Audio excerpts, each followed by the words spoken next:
It's a veggie I totally suck at video games, but love to play them anyway.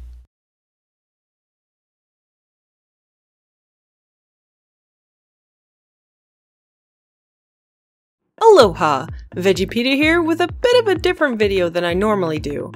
There's been a lot of talk about Let's Plays recently, some good and some less than complimentary. For those who don't know anything about the subject, Let's Plays are when someone plays a video game, records the footage, adds commentary, usually live as they play, and puts it on the internet. Some viewers watch Let's Plays for the games being played, others for the personalities behind the commentary, but most watch for both combined. Let's Plays have exploded in popularity recently. The #1 YouTube channel, currently with 36 million subscribers, is a Let's Play channel. The danger in Let's Plays becoming so popular is that many Let's Players are making money off videos that feature their own original commentary, but footage from a game they were not involved in creating. The opinions of companies that make said games run the gamut of being grateful for the free publicity to not wanting any of their games played on YouTube at all. While there is solid reasoning behind both sides of the argument, today I bring you a tale of just how powerful Let's Plays can be in a marketing sense. A few facts about myself first. I like Let's Plays. Heck, I even make some myself, so this isn't a video about me discovering Let's Plays for the first time or anything like that, and I won't go into any specific Let's Play controversies. And as far as game consoles go, I'm not generally an early adopter. I'll wait until the price goes down, a cool limited edition comes out, or a fair amount of games I want are already out and ready for me to play before I put the money down and invest in a new system. Heck, I didn't even get myself a Wii until the Red Super Mario Edition came out. I had plans to get a PS4 eventually, but those plans were far off. As for Final Fantasy 15, well, I'd written it off as a game I'd maybe pick up on sale a year or so after release. The things I'd heard and seen about the gameplay and trailers weren't enough to fully catch my interest. Of course it looked gorgeous, but that's not enough to make me pay full price or buy something day one.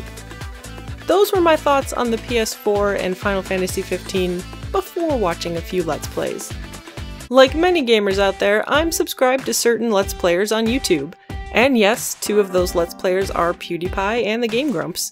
And within the last few weeks, both of those channels started playing a certain PS4 exclusive game called Bloodborne.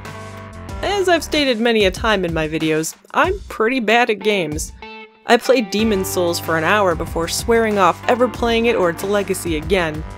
However, I do enjoy seeing the games in the series being played. There's something just so damn good about the atmosphere and extreme but somehow manageable difficulty level. Well, manageable for gamers with a lot more patience than myself anyhow. Lucky for me, I have a husband who enjoys playing games such as Dark Souls, so I get live Let's Plays along with watching them on YouTube. Of course he wanted to play Bloodborne, but agreed with my logic that there weren't quite enough games out to make spending the money on a PS4 worthwhile. Let's flip to Final Fantasy 15 again for a moment. Even if I wasn't hyped for the game, I follow Square Enix news enough to know that the PS4 release of Final Fantasy Type 0 included a demo for Final Fantasy 15. With no plans to buy a PS4 anytime soon, and no real interest in buying 15 anyway, I shrugged my shoulders and let go of any thoughts that I'd get to play the demo. Still, I was curious enough to check out a Let's Play of the Final Fantasy 15 demo, just to see the pretty boys in action. I found a completed playthrough of the demo by a YouTuber named Tetra Ninja. I watched his videos on lunch breaks and found myself wanting a whole lot more after it was over. Tetra Ninja did a good job of showing me some surface level aspects of the demo, but I wanted to know more, to battle enemies myself, camp around, change weapons, see the whole available map, not to mention explore the glitches I'd also heard about thanks to other Let's Players. What I'd thought of as a bunch of boys on a camping trip with Kingdom Hearts style gameplay morphed into character interactions I liked and a battle system much different than I was expecting. None of the carefully constructed trailers released had shown me enough of what I needed to see in order to change my mind.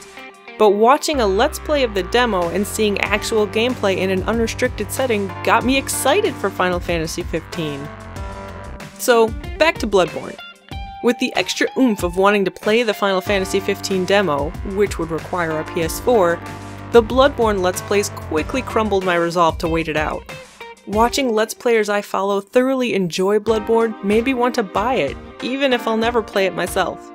Hearing PewDiePie and the Game Grumps talk about the gameplay while they played made it more relatable and all the more desirable. I wanted to have the game live in my own home, and I wanted to watch my husband both suffer after each inevitable death and revel in defeating the bosses, seeing prey slaughtered appear on the screen. So, last Sunday we bought a PS4 and Bloodborne, and next paycheck I'll be picking up Final Fantasy Type 0 to play, but more importantly to get the Final Fantasy XV demo that comes with it.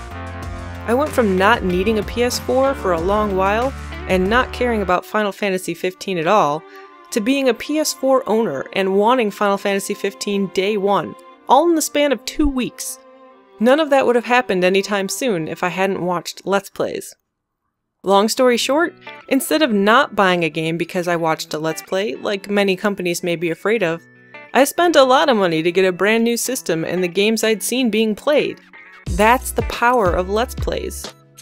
There are legal issues and controversies surrounding Let's Plays, and a lot of things to iron out, with YouTube and copyright laws in general. But the power that Let's Plays have to influence consumers is unmistakable.